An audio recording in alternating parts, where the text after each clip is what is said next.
चिलकेवाले मुगाचे हेल्दी पकोडे. तर चला तर माझ्यासोबत तुम्ही.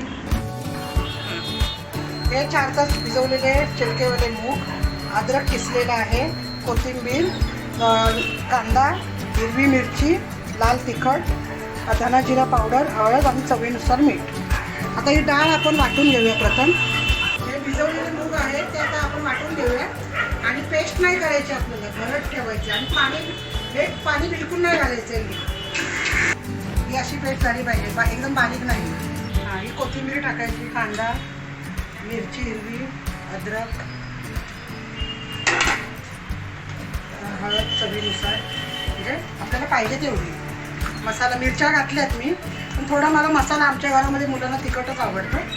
आणि धना जिरा पावडर आणि मीठ आपल्याला पाहिजे तसं चवीनुसार. ठीक आहे. आणि हे आता चांगलं मिक्स केलं.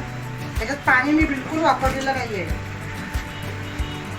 कारण का मुगाला आपला पाणी येतो म्हणून पाणी टाकायचं नाही बिलकुल. बघा बिना पाण्याचं पण कसं हे झालं बघा. आणि भरड अशीच ठेवायची हा, तरच ते मुगाचे पकोडे टेस्टी बनतात आणि हेल्दी.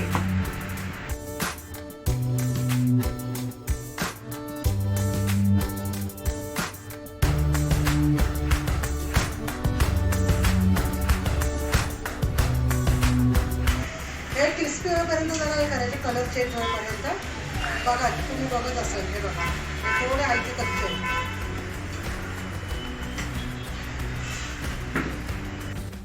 हे तयार झालेत आपले मूग डाळीचे पकोडे. हे तुम्ही कॅचअप बरोबर खाऊ शकता, चटणी बरोबर खाऊ शकता.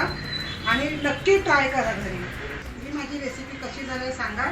आणि माझ्या चॅनलला लाईक करा, कमेंट करा, सबस्क्राईब करा. थँक्यू.